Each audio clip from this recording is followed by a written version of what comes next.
Welcome to all of you. আগের দিনের ক্লাসে আমরা রোটেটিং ম্যাগনেটিক ফিল্ড সম্পর্কে ডিটেল আলোচনা করেছি। আজকের ক্লাসে আমি যেটা তোমাদের বলতে চাইছি, ইলেকট্রিক্যাল অ্যাঙ্গেল এবং মেকানিক্যাল অ্যাঙ্গেলের রিলেশনশিপ। সেটা কি, ইলেকট্রিক্যাল অ্যাঙ্গেল মানে কি, মেকানিক্যাল অ্যাঙ্গেল মানে কি, তাদের মধ্যে রিলেশনশিপটা কীভাবে আসছে এবং সেখান থেকে সিনক্রোনাস স্পিডটা কীভাবে আমরা ডিরাইভ করতে পারি, এই জায়গাটা আমি আজকে আসতে চাইছি। আমি প্রথমে একটা তোমাদের নর্মাল রোটেটিং মেশিন এঁকে দেখাচ্ছি, যেখানে আমি ধরে নিচ্ছি যে ম্যাগনেটিক পোল দুটো হচ্ছে ফিক্সড। কারণ তোমরা জানো যে রোটেটিং ম্যাগনেটিক ফিল্ড দুরকম টাইপের হতে পারে। এক ধরনের মেশিনে ম্যাগনেটিক পোলটাই ঘুরতে থাকে, যেমন তোমরা ইন্ডাকশন মোটরে দেখেছো ম্যাগনেটিক পোলটা ঘুরতে থাকে। আবার তোমরা ডিসি মেশিনে দেখেছো যে সেখানে ম্যাগনেটিক পোলটা স্থির থাকে, কন্ডাক্টরগুলো ঘুরতে থাকে। আমি সেই রকম একটা মেশিন আছি, কারণ এই ইলেকট্রিক্যাল অ্যাঙ্গেল মেকানিক্যাল অ্যাঙ্গেল এটা তো শুধুমাত্র ইন্ডাকশন মোটরের ক্ষেত্রেই প্রযোজ্য এটা নয়, যে কোনো রোটেটিং মেশিনের ক্ষেত্রেই প্রযোজ্য। আমি প্রথমে তোমাদের ডিসি মেশিনের যে কনসেপ্টের সঙ্গে তোমরা পরিচিত সেই জায়গা থেকে শুরু করতে চাইছি, তাহলে তোমাদের পক্ষে বুঝতে সুবিধা হবে।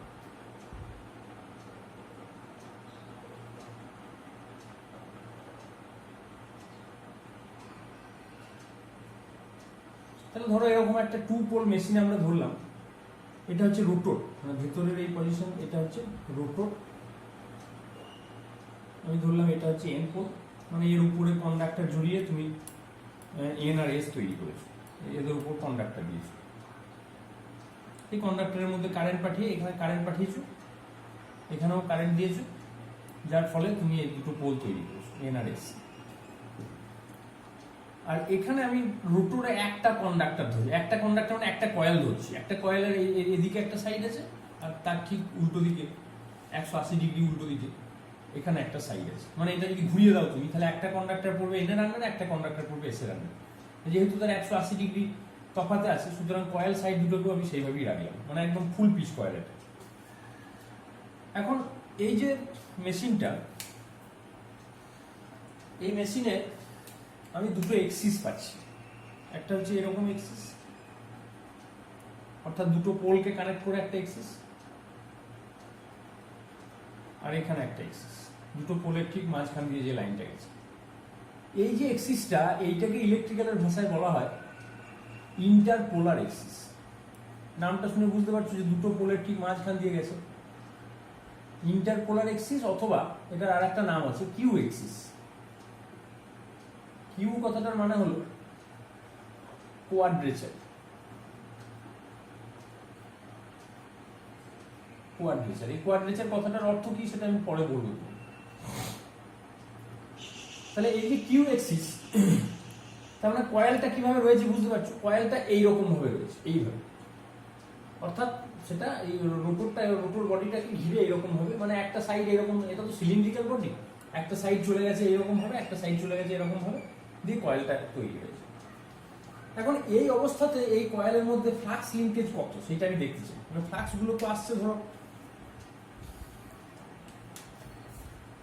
ফ্লাক্স লাইন গুলোকে যদি আমি আঁকি, তাহলে এরকম ভাবে ফ্লাক্স লাইন গুলো এন থেকে এসের দিকে যাচ্ছে। তাহলে কয়েলটা যদি এরকম ভাবে থাকে, তার মানে এই পর্যায়ে কি বলতে পারি যে কয়েলের ভিতর দিয়ে ফ্লাক্স গুলো যাচ্ছে, এবং সমস্ত যত ফ্লাক্স আছে সবাই ওই কয়েলের ভিতর দিয়ে পাস করছে। তার মানে এই অবস্থাতে যে ফ্লাক্স লিঙ্কেজটা ওই কয়েলে হচ্ছে সেটা ম্যাক্সিমাম, কারণ পুরো ফ্লাক্সটাই কিন্তু ওর ভিতর দিয়ে যাচ্ছে। তাহলে at কিউ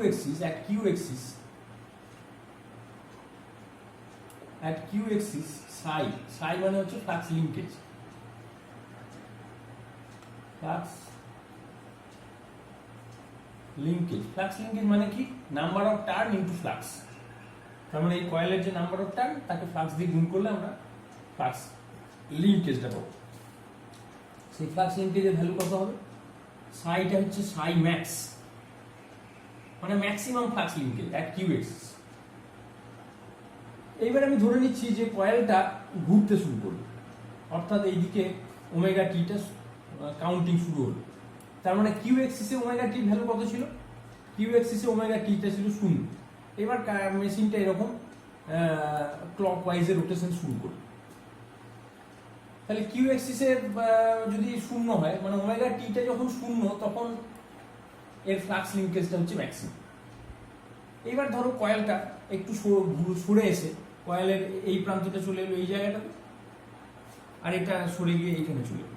তার মানে কয়েলটা কিভাবে ছিল আমি তোমাদের প্রথমে দেখাচ্ছি। কয়েলটা ছিল প্রথমে এরকম ভাবে, তারপর এটা সরে এসে এইরকম ভাবে হয়ে গেল। তাহলে তুমি বলো তো যে ফ্লাক্স লিঙ্কেজ কি বাড়লো না কমলো? নিশ্চয়ই ফ্লাক্স লিঙ্কেজ কিছুটা কমেছে।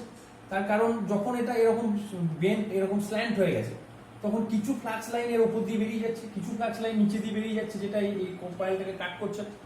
কিছু কিছু ফ্লাক্স লাইনের কাটিং এর সঙ্গে হচ্ছে না। তার মানে যে ফ্লাক্সটা একে কাট করছে সেই ফ্লাক্সটা কিন্তু এই অবস্থাতে যে পরিমাণ ফ্লাক্স কাট করছিল এই অবস্থাতে তার থেকে কম কাট করছে। এটা যদি আরো দেখিয়ে দাও তাহলে আরো কম কাট করবে। তার মানে দেখা যাচ্ছে যে এই ইন্টারপোলার এক্সিস থেকে আস্তে আস্তে যত এই এক্সিসের দিকে আসছে, এই এক্সিসটাকে আমরা ডি এক্সিস বলি, ডাইরেক্ট এক্সিস। তাহলে this axis is known as D axis বা ডাইরেক্ট এক্সিস। তাহলে কিউ এক্সিস থেকে যত আমরা কয়েলটাকে ডি এক্সিসের দিকে নিয়ে আসছি, এখানেও তাই এদিকেও তাই, তত দেখা যাচ্ছে যে তার ফ্লাক্স লিঙ্কেজ কমছে। মানে ওমেগা টিটা যত বাড়ছে মানে পাই বাই 2 এর দিকে যাচ্ছে, এখানে ডি এক্সিসে ওমেগা টি কত? ওমেগা টিটা হচ্ছে পাই বাই 2। তাহলে যখন 0 ছিল তখন ফ্লাক্স লিঙ্কেজটা ম্যাক্সিমাম, আর যখন পাই বাই 2 এর দিকে আস্তে আস্তে যাচ্ছে তত ফ্লাক্স লিঙ্কেজটা কমছে। এবং যখন ফাইনালি ওটা পাই বাই 2 অ্যাঙ্গেলে এসে পৌঁছবে, মানে কয়েলটা যখন এইরকম জায়গায় এসে দাঁড়াবে, তখন দেখা যাবে সব ফ্লাক্স লাইনে ওপর আর নিচ দিয়ে বেরিয়ে যাচ্ছে, এর সঙ্গে সেইভাবে কোনো কাটিং হচ্ছে না, যার ফলে ফ্লাক্স লিঙ্কেজটা 0 হয়ে গেছে এই পর্যায়ে। তার মানে ডি এক্সিসে দেখা যাবে যে ফ্লাক্স লিঙ্কেজটা 0, আর এইখানে ফ্লাক্স লিঙ্কেজটা ম্যাক্সিমাম। তাহলে ওমেগা টিটা যখন 0 তখন ফ্লাক্স লিঙ্কেজটা ম্যাক্সিমাম, আর ওমেগা টিটা যখন পাই বাই 2 তখন ফ্লাক্স লিঙ্কেজটা 0। তাহলে এটা কোন লকে ফলো করছে তুমি বলো তো? সাইন ল না কোসাইন ল? নিশ্চয়ই কোসাইন ল, কারণ ওমেগা টিটা 0তে cos 0 হচ্ছে ম্যাক্সিমাম, আর cos পাই বাই 2 হচ্ছে 0। তার মানে এটা কোসাইন লকে ফলো করছে ফ্লাক্স লিঙ্কেজ।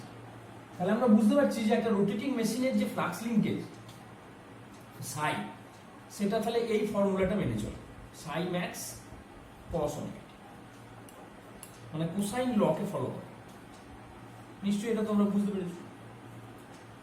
তাহলে এখানে যে ভোল্টেজটা তৈরি হবে, এই যে ঘুরছে একটা ফ্লাক্সটা স্থির আছে আর বডিটা কন্ডাক্টরটা ঘুরছে, তার মানে রিলেটিভ মোশন তৈরি হচ্ছে। তাহলে এই কন্ডাক্টরগুলোর মধ্যে ভোল্টেজ তৈরি হবে, এবং সেটা কার ল অনুযায়ী হবে? নিশ্চয়ই ফ্যারাডেজ ল অনুযায়ী হবে। তাহলে ফ্যারাডে লতে কি বলেছে? Induced EMF equal to minus d psi dt, মানে এন ডি ফাই ডিটি, মানে ডিডিটি অফ এন ফাই, আর এন ফাই মানেই তো সাই, তার মানে মাইনাস ডি সাই ডিটি। তাহলে মাইনাস ডিডিটি অফ সাইয়ের জায়গায় তুমি যদি এটা বসাও সাই ম্যাক্স কস ওমেগা টি, তাহলে এখানে কি দাঁড়াবে? ওমেগা সাই max sine omega t, minus মাইনাসে কেটে প্লাস হয়ে যাবে। তাহলে এখানে ওমেগাটা হচ্ছে স্পিড, মানে যে স্পিডে এটা রোটেশনটা হচ্ছে। তাহলে ওমেগাটা কনস্ট্যান্ট ভ্যালু, একটা কনস্ট্যান্ট স্পিডে তো মেশিনটা ঘুরছে। আবার সাই ম্যাক্স যেটা, এটাও কনস্ট্যান্ট, এটা ম্যাক্সিমাম ভ্যালু অফ ফ্লাক্স। তাহলে এই দুটোর গুণফলকে আমি বলতে পারি কে, তার মানে কে সাইন ওমেগা টি। এইটা হচ্ছে তোমার ইনডিউসড ইএমএফ এর ইকুয়েশন। তাহলে বোঝা যাচ্ছে ইনডিউসড ইএমএফ যেটা এই কন্ডাক্টরে তৈরি হবে সেটা সাইন লকে ফলো করে, মানে সাইন ওয়েভ তৈরি হবে, আর ফ্লাক্স লিঙ্কেজটা হচ্ছে কোসাইন ওয়েভ। এই জায়গাটা নিশ্চয়ই তোমাদের কাছে পরিষ্কার হচ্ছে। এখন এটা আমি মুছে দিচ্ছি। তাহলে ধরো যখন তুমি এই এখান থেকে আমি যাত্রাটা স্টার্ট করছি, মানে ওমেগা টিটা যখন 0 ছিল সেই অবস্থা থেকে আমি জার্নিটা শুরু করছি, এবং এখানে আমি ইলেকট্রিক্যাল যে ভোল্টেজটা তৈরি হলো, ইএমএফটা তৈরি হলো, সেই ইএমএফ এর একটা কার্ভ আঁকার চেষ্টা করছি। অর্থাৎ এইদিকে আমি আঁকছি ওমেগা টি, আর এদিকে ইনডিউসড ইএমএফ। তাহলে ওমেগা টিটা যখন 0 ছিল তখন ইনডিউসড ইএমএফ এর ভ্যালু কত ছিল? মনে করার চেষ্টা করো, এর ইকুয়েশনটা দেখো। ইকুয়েশনটা হচ্ছে কে সাইন ওমেগা টি। তাহলে ওমেগা টিটা যদি 0 হয় তাহলে ইনডিউসড ইএমএফ কত ছিল? 0। তার মানে এই পয়েন্ট থেকে স্টার্ট করি। এবার আস্তে আস্তে তুমি কিউ এক্সিস থেকে ছাড়িয়ে তুমি ডি এক্সিসের দিকে আসছো। যখন তুমি ডি এক্সিসে এসে পৌঁছলে তখন কি হচ্ছে? মানে ওমেগা টিটা বাড়ছে, ওমেগা টি বাড়ছে মানে সাইনটাও বাড়ছে, তার মানে আস্তে আস্তে এটা পিক ভ্যালুর দিকে যাচ্ছে। এবং ওমেগা টিটা যখন 90 ডিগ্রি হয়ে গেল, অর্থাৎ পাই বাই 2 হয়ে গেল, তার মানে তখন তুমি এই ম্যাক্সিমাম ভ্যালুটা পাবে। তার মানে এখানে ওমেগা টিটা হচ্ছে π/2। এবার যখন আবার ডি থেকে তুমি কিউ এর দিকে আসছো, তার মানে পাই এর দিকে যাচ্ছ, সাইন পাই ইজ 0, তার মানে যখন এখানে এসে পৌঁছবে তখন আবার 0 হয়ে যাবে। তার মানে এটা কমতে কমতে আবার একটা টাইমে এসে পায়ে গিয়ে 0 হয়ে যাবে। এবার দেখো এইটা তুমি এস পোলের আন্ডারে ছিল, এরপরে তুমি এন পোলের আন্ডারে ঢুকে যাচ্ছ। তার মানে এখান থেকে যখন তুমি আবার এই ডি এক্সিস এর দিকে আসবে তখন এটা উল্টো দিকে বাড়বে, নেগেটিভ হাফ সাইকেলে যাবে এবং সেটা পিক ভ্যালু অ্যাটেন্ড করবে। তার মানে তুমি যখন ওই এন পোলের মুখোমুখি গিয়ে হাজির হলে, তার মানে 3π/2 অ্যাঙ্গেল তুমি কভার করলে, তখন তুমি এই নেগেটিভ পিকটা পেলে এবং ফাইনালি এটা ঘুরে যখন আবার তার পুরোনো পজিশনে ফিরে আসবে, মানে একটা টোটাল কমপ্লিট রোটেশন হয়ে যাবে, তখন এটাও কিন্তু একটা ইলেকট্রিক্যাল সাইকেল কমপ্লিট হয়ে যাবে এবং 2π অ্যাঙ্গেল তৈরি হবে। তাহলে এখানে যে মেকানিক্যালি কয়েলটাকে আমি এক পাক ঘোরালাম মেকানিক্যালি, এখানে ইলেকট্রিক্যালি আমি কতটা অ্যাঙ্গেল কভার করলাম? 2π। তাহলে এখানে এখানে কত ডিগ্রি ঘুরেছিলাম? এটাও কিন্তু 2π। 2π মানে 360 ডিগ্রি, 2π রেডিয়ান মানে 360 ডিগ্রি। এখানেও আমি 360 ডিগ্রি গেলাম, একটা সাইকেল মানে কত? 360 ডিগ্রি। তাহলে বোঝা যাচ্ছে যে ইলেকট্রিক্যাল অ্যাঙ্গেল যেটা তৈরি হলো, ইলেকট্রিক্যাল অ্যাঙ্গেল তৈরি হলো কত? থিটা ইলেকট্রিক্যাল এখানে কত তৈরি হলো? 360 ডিগ্রি। আর এখানে মেকানিক্যাল রোটেশন কতটা হলো? থিটা মেকানিক্যাল কতটা হলো? 360 ডিগ্রি। তাহলে বোঝা যাচ্ছে যে এই ক্ষেত্রে ইলেকট্রিক্যাল অ্যাঙ্গেল আর মেকানিক্যাল অ্যাঙ্গেল সেম। তাহলে আমরা বলতে পারি for two pole machine theta electrical equal to theta mechanical. এটা হচ্ছে আমাদের 1 নম্বর ইকুয়েশন। এইবারে আমি 2 পোলের জায়গায় আমি একটা 4 পোল মেশিন আঁকতে চাইছি।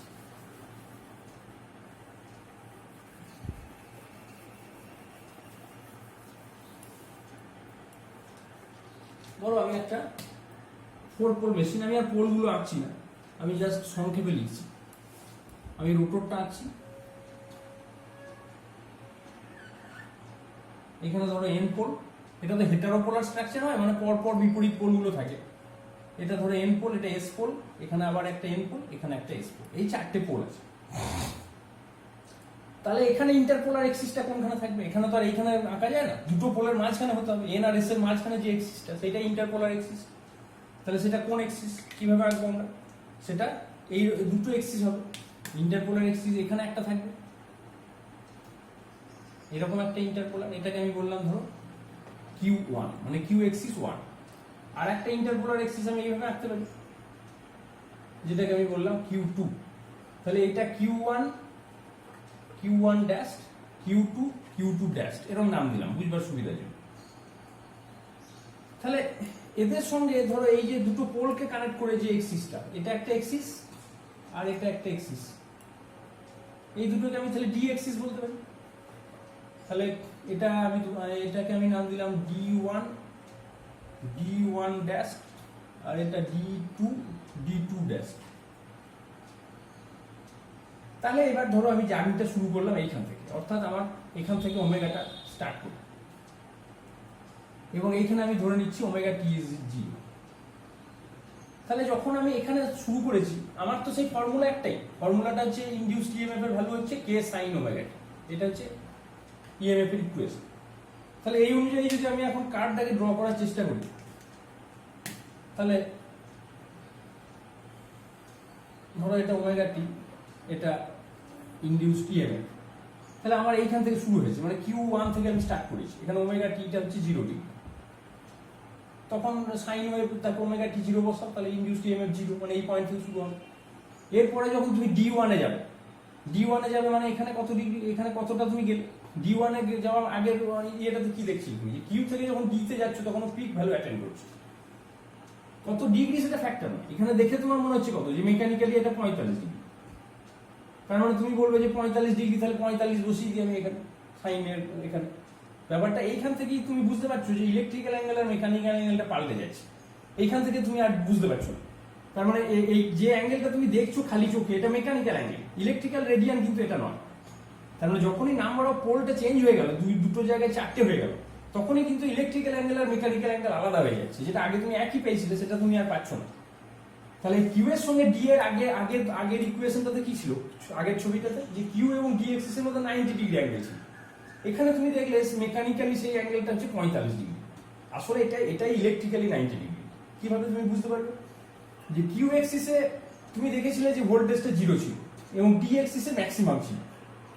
এখানে যদি সেইভাবেই আঁকো যে Q1 থেকে তুমি যখন D1 এ পৌঁছলে তখন ম্যাক্সিমাম হলো, D1 থেকে আবার Q2 তে পৌঁছলে তখন 0 হলো, Q2 থেকে আবার তুমি D2 তে পৌঁছলে তখন নেগেটিভ দিকে চলে এলো, মানে এটা এস অন্য পোলের আন্ডারে চলে গেল। এতক্ষণ এসে ছিল, আবার তুমি এনে চলে এলো, তাহলে তোমার এখানে এটা D2 থেকে আবার Q1 ড্যাশ তে তুমি চলে এলে, Q1 এ আসা মানে আবার 0 হয়ে যাবে, Q1 ড্যাশ তে চলে এলে। এবার তুমি এখান থেকে Q1 ড্যাশ মানে এটা, এখান থেকে তুমি D1 ড্যাশে আসছো মানে আবার পিক D1 ড্যাশ থেকে তুমি Q2 ড্যাশে আসছো, তার মানে ওটা আবার 0। Q2 ড্যাশ থেকে D2 ড্যাশে যাচ্ছ মানে আবার নেগেটিভ দিকে পিক, এবং ফাইনালি তুমি আবার Q1 এ এসে পৌঁছলে মানে ওটা আবার 0 হয়ে গেল। তাহলে তুমি কটা সাইকেল পেলে? ইলেকট্রিক্যালি তুমি কটা সাইকেল? দুটো সাইকেল পেলে। তার মানে টোটাল থিটা ইলেকট্রিক্যাল যেটা হলো সেটা দুটো সাইকেল মানে হচ্ছে 720 ডিগ্রি, মানে 4 পাই রেডিয়ান মানে হচ্ছে 720 ডিগ্রি, মানে এখানে 2 পাই কভার হয়েছে, এখানে আরো 2 পাই কভার হয়েছে, 4 পাই। তাহলে 720 ডিগ্রি ইলেকট্রিক্যাল অ্যাঙ্গেল তুমি কভার করলে, কিন্তু মেকানিক্যালি তুমি রোটেট করেছো কতটা? 360 ডিগ্রি, একটা রোটেশন। তাহলে থিটা মেকানিক্যালটা কিন্তু 360ই আছে, কিন্তু ইলেকট্রিক্যালি তুমি দুটো সাইকেল তৈরি হয়ে গেল, তার মানে 720 ডিগ্রি। তাহলে এখানে তোমার কি হলো? Four pole machine. 4 পোল মেশিনের ক্ষেত্রে থিটা ইলেকট্রিক্যালের সঙ্গে থিটা মেকানিক্যালের সম্পর্কটা কেমন হলো? 2 ইন্টু থিটা মেকানিক্যাল হয়ে গেল। তাহলে এটা ধরো 2 নম্বর ইকুয়েশন। তাহলে এই দুটো ইকুয়েশন থেকে আমরা একটা জেনারেলাইজড জায়গাতে আসতে চাই যে দুটো চারটে না, আসলে পি নাম্বার অফ পোল যদি থাকে তাহলে ফর্মুলাটা কি হতে পারে। তাহলে 1 নম্বর ইকুয়েশন এবং 2 নম্বর ইকুয়েশন এই দুটোকে যদি পাশাপাশি রাখো তাহলে তুমি এই জেনারেলাইজড জায়গাটা বুঝতে পারবে। তাহলে 4 পোলের ক্ষেত্রে তুমি এই ইকুয়েশনটা পেয়েছো, theta electrical is equal to 2 theta mechanical, আর 2 পোলের ক্ষেত্রে তুমি পেয়েছিলে theta electrical is equal to theta mechanical. এটা ছিল 1 নম্বর ইকুয়েশন। তাহলে এটা হচ্ছে 2 পোল মেশিন আর এটা হচ্ছে 4 পোল মেশিন। তাহলে আমরা যদি একটা জেনারেলাইজড রুল এরকম লিখি যে theta electrical is equal two P/2 theta mechanical, তাহলে তুমি এখানে বসিয়ে দাও, তাহলে তুমি দেখবে এই ইকুয়েশনগুলো পাবে। চারটে পোল যদি বসাও এখানে, তাহলে 4/2 মানে 2, তো 2 থিটা m। আবার যদি দুটো পোল বসাও 2/2 মানে 1, তার মানে থিটা ইলেকট্রিক্যাল আর থিটা মেকানিক্যাল সেম। তার মানে পি পোল মেশিন, পিটা আমি জানি না, পিটা যে কোনো ইভেন নাম্বার হতে পারে, 2, 4, 6, 8 যা খুশি হতে পারে। তাহলে এইটাকে আমি বলবো ইলেকট্রিক্যাল অ্যাঙ্গেল এবং মেকানিক্যাল অ্যাঙ্গেলের মধ্যে একটা জেনারেলাইজড রুল, জেনারেল একটা formula for any number of pole, generalised relation for P number of pole. তাহলে ইলেকট্রিক্যাল রেডিয়ান মেকানিক্যাল রেডিয়ানের সম্পর্কটা তোমরা বুঝতে পারো। তাহলে 4 পোল মেশিনের ক্ষেত্রে যেটাকে তুমি 45 ডিগ্রি বলে চোখে তোমার মনে হচ্ছিল, তাহলে ওইখানে যদি তুমি দেখো ইলেকট্রিক্যাল অ্যাঙ্গেল তাহলে কত হবে? 4 পোল মেশিনের ক্ষেত্রে মেকানিক্যাল অ্যাঙ্গেলটা 45 ডিগ্রি ছিল, তাহলে ইলেকট্রিক্যাল অ্যাঙ্গেলটা কত? 90 ডিগ্রি। তার মানে এই যে কিউ এক্সিস এবং ডি এক্সিস যাদের মধ্যে তুমি চোখে 45 ডিগ্রি দেখছিলে, ধরো এটা Q1 এটা D1, তাহলে সেই অ্যাঙ্গেলটা তো আসলে ইলেকট্রিক্যালি 90 ডিগ্রি। তার মানে ডাইরেক্ট এক্সিসের সাপেক্ষে যে এক্সিসটা 90 ডিগ্রিতে অবস্থান করছে, 90 ডিগ্রি ইলেকট্রিক্যাল অবস্থান করছে, তাকে আমরা বলছি কোয়াড্রেচার এক্সিস। তাহলে কোয়াড্রেচার কথাটার অর্থ কি? QUADRATUI, কোয়াড্রেচার মানে হচ্ছে অর্থগোনাল। অর্থগোনাল মানে 90 ডিগ্রি। অর্থগোনাল কথাটার অর্থ হচ্ছে 90 ডিগ্রি, মানে পারপেন্ডিকুলার। কারণ কে কার সঙ্গে পারপেন্ডিকুলার? ডি এক্সিসের সঙ্গে কিউ এক্সিসটা অলওয়েজ পারপেন্ডিকুলার। তাহলে কিউ মানে perpendicular axis, perpendicular on what? সেটা হচ্ছে ডি, ডাইরেক্ট এক্সিস। তাহলে এই পারপেন্ডিকুলার বলতে যে 90 ডিগ্রি কথাটা আমরা বলছি, এটা কোন অ্যাঙ্গেল? এটা কি মেকানিক্যাল অ্যাঙ্গেল না ইলেকট্রিক্যাল অ্যাঙ্গেল? অবশ্যই ইলেকট্রিক্যাল অ্যাঙ্গেল। আমরা এর পরবর্তীকালে যত অ্যাঙ্গেল নিয়ে ডিল করবো, বারবার আমরা ইলেকট্রিক্যাল কথাটা উল্লেখ করবো না, আমরা এর পরবর্তীকালে যত অ্যাঙ্গেল নিয়ে কথা বলবো সবই ইলেকট্রিক্যাল অ্যাঙ্গেল। ইলেকট্রিক্যাল অ্যাঙ্গেল ছাড়া আমাদের কোনো অ্যাঙ্গেল আমরা কনসিডার করবো। তাহলে জায়গাটা তোমাদের পরিষ্কার হয়েছে। এখন এইখান থেকে আমি খুব সহজে সিনক্রোনাস স্পিডটাকে কিভাবে বার করা যায়, যে সিনক্রোনাস স্পিডের ম্যাগনিটিউড কত হবে সেইটা কিভাবে সহজে বার করা যায়, রিলেশনশিপটা, সেইটা আমি একটু তোমাদের দেখাতে চাইছি। তাহলে এই যে রিলেশনশিপটা আমি লিখলাম যে theta electrical is equal two P/2 theta mechanical. এখন এই দুটো সাইডকে যদি তুমি ডেরিভেটিভ করো টাইমের রেসপেক্ট, কারণ অ্যাঙ্গেলকে টাইম দিয়ে ভাগ করলে তবে তো তুমি স্পিডটা পাবে, তাহলে স্পিডে মানে অ্যাঙ্গুলার ভেলোসিটিটা তুমি পাবে। তাহলে অ্যাঙ্গুলার ভেলোসিটি পেতে গেলে এটাকে আমাকে কি করতে হবে? P/2টা কনস্ট্যান্ট বাইরে চলে গেল, তাহলে ডেরিভেটিভ করলে আমি এই অ্যাঙ্গুলার স্পিডটা পেতে পারি। তাহলে এই থিটা বাই টি মানেটা কি? ওমেগা। তার মানে omega electrical is equal to P by two omega mechanical. এই থিটা মেকানিক্যাল না, ওমেগা মেকানিক্যাল। তাহলে এইটার একক কি হবে? এটার একক হচ্ছে ইলেকট্রিক্যাল রেডিয়ান পার সেকেন্ড, আর এটার একক হচ্ছে মেকানিক্যাল রেডিয়ান পার সেকেন্ড। এবং মেকানিক্যাল রেডিয়ান পার সেকেন্ড যেটা সেটা ঠিকই দেখেছো মেকানিক্যাল মানে এটা এটা আমি আচ্ছা সরি এটা আমি মেকানিক্যালের জায়গায় ইলেকট্রিক্যাল লিখে ফেলেছি। এটা মেকানিক্যাল, এটা কারেক্ট করবো। তাহলে এটা মেকানিক্যাল রেডিয়ান পার সেকেন্ড, এটা ইলেকট্রিক্যাল রেডিয়ান পার সেকেন্ড। এখন এই যে ওমেগা ইলেকট্রিক্যাল, এটাকে তুমি লিখতে পারো কি 2πf, যেটা তুমি আগেও শিখেছো। আর পি বাই টু মানে হচ্ছে 2πn। এই এনটাকে বলছি আমরা মেকানিক্যাল স্পিড, অর্থাৎ রেভলিউশন পার সেকেন্ড, মানে এক সেকেন্ডে কতগুলো রোটেশন করছে, মেকানিক্যালি কতগুলো রোটেট করছে। তাহলে এইটা হচ্ছে তোমার রিলেশনশিপ। দুদিক থেকে যদি 2π কেটে দাও তাহলে এফ সমান কত? এফ সমান হচ্ছে P by two into N. এই এনটা কিন্তু মনে রাখবে এককটা হচ্ছে আরপিএস, নট আরপিএম। তাহলে এখান থেকে আমি এনটা কি লিখতে পারি? এনটাই হচ্ছে সিনক্রোনাস স্পিড। এইটা হচ্ছে 2/p f rps, যেখানে f টার ভ্যালু, f এর একক কি? f এর একক হচ্ছে cps, সাইকেল পার সেকেন্ড, বা যেটাকে আমরা হার্টজ বলে দেবো। তাহলে f টা আছে cps এ, এটা আছে rps, এবং এটাকে যদি rpm এ প্রকাশ করো তাহলে এটাই হবে 128/p rpm।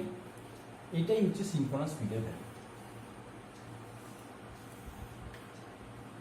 এখন তাহলে এই রিলেশনশিপটা আমরা এইভাবে ডিরাইভ করতে পারি। তার মানে এটা মুখস্থ করার কোনো ব্যাপার না, তোমরা ছোট থেকেই এই ব্যাপারটা মুখস্থ করে আসছো, যে একদম অ্যাজ ইফ যেন এটার ভ্যালু এটা হয়, এরকম ভাবেই ছেলেরা মনে রাখে। তা নয়, এটা একটা ডেরিভেশন আছে। এই জায়গাটা কিন্তু তোমাদের ভালো করে বুঝতে হবে যে সিনক্রোনাস স্পিডটাকে কিভাবে ডিরাইভ করা হয়, এবং সেই ডেরিভেশনটা আসছে কিন্তু এই রিলেশনশিপটাতে। এটা নিজেরা বাড়িতে একটু ডিরাইভ করে প্র্যাকটিস করবে, কারণ এটা খুব ইম্পর্টেন্ট একটা জিনিস, এটা বারবার আসবে। অন্যান্য মেশিনের ক্ষেত্রেও তোমাদের এটা পড়তে হবে। এখন ইন্ডাকশন মোটরের ক্ষেত্রে আমরা যেটা অরিজিনাল যে ডেরিভেশনটা তোমাদের করেছিলাম, লক্ষ্য করে দেখো এই যে তিনটে ফেজ, আমরা এই তিনটে ফেজকে আমরা এঁকেছিলাম, মনে করার চেষ্টা করে দেখো। এটা আমি তোমাদের পড়িয়েছিলাম, এই যে তিনটে ফেজ,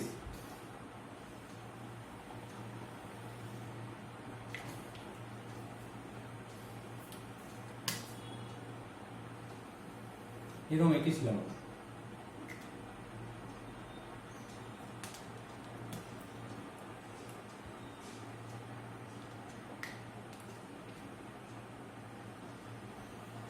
এরকম 3 ফেজ এঁকেছিলাম, দিয়ে বলেছিলাম এটা 1 নম্বর পয়েন্ট, এটা 2 নম্বর পয়েন্ট, এটা 3 নম্বর পয়েন্ট, এবং 1 নম্বর আর 2 নম্বরের মাঝখানে 60 ডিগ্রি অ্যাঙ্গেল আছে। দেখো এগুলো মনে করার চেষ্টা করে, এগুলো পড়িয়েছি।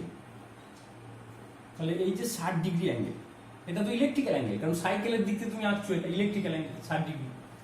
তাহলে যখন তুমি এখানে 60 ডিগ্রি শিফট করলে, লক্ষ্য করে দেখো এই পয়েন্টে তোমার রেজাল্টেন্ট ম্যাগনেটিক ফিল্ডটা কোন দিকে ছিল? এই পয়েন্টে রেজাল্টেন্ট ম্যাগনেটিক ফিল্ডটা তুমি এরকম পেয়েছিলে। তারপর যখন তুমি 2 নম্বর পয়েন্টে, এটা হচ্ছে তোমার রেজাল্টেন্ট ম্যাগনেটিক ফিল্ড বা রোটেটিং ম্যাগনেটিক ফিল্ডের রেজাল্টেন্ট ভ্যালু 1 নম্বর পয়েন্ট। তারপর যখন তুমি 2 নম্বর পয়েন্টে φT2, এটা দেখো আমাদের 16 নম্বর যে ভিডিওটা করেছিলাম আমরা, সেই ভিডিওর এই জায়গাটা একটু দেখে নাও। এবং φT2টা এখানে ছিল, মানে 2 নম্বর পয়েন্টে যে resultant magnet rotating magnetic field, তার মানে এটা ঘুরছে, বোঝা যাচ্ছে। তাহলে এদের মধ্যে অ্যাঙ্গেলটা কত ডিগ্রি? এদের মধ্যে অ্যাঙ্গেলটা 60 ডিগ্রি। তার মানে এখানে যখন তুমি 60 ডিগ্রি শিফট করছো, এখানেও দেখো 60 ডিগ্রি শিফটিং হচ্ছে রোটেটিং ম্যাগনেটিক ফিল্ডটা। এইটাই তো আমরা বলতে চাই যে সিনক্রোনাস, তার মানে দুটো সেম।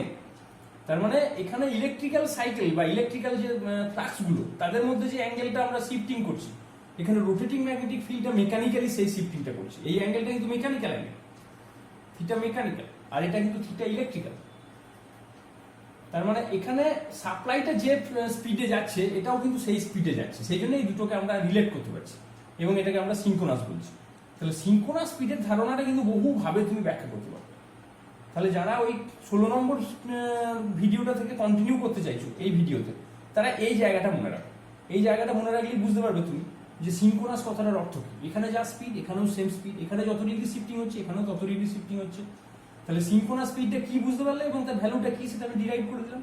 তাহলে এই জায়গাটা তোমরা ভালো করে একটু পড়ে আসবে, আমি নেক্সট দিন এবার আস্তে আস্তে অন্যদিকে যাবো, ইনডিউসড ইএমএফ এর ভ্যালু কী হয়, বা আরও যে স্লিপ কি যেগুলো রয়েছে, ইন্ডাকশন মোটরের স্লিপ বলতে কী বোঝায়, বা এরপরে আস্তে আস্তে আমরা অঙ্কর দিকে ঢুকে যাবো, টর্ক কীভাবে তৈরি হয়। ইন্ডাকশন মোটরে আরও অনেক জায়গা আছে যেগুলো আমাদের যেতে হবে।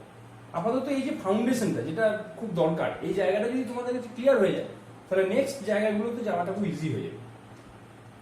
যদি কিছু ডাউট থাকে আমাকে প্রশ্ন করবে। আর আজকের ক্লাস কেমন লাগলো জানাবে। আপাতত একটু থ্যাংক ইউ।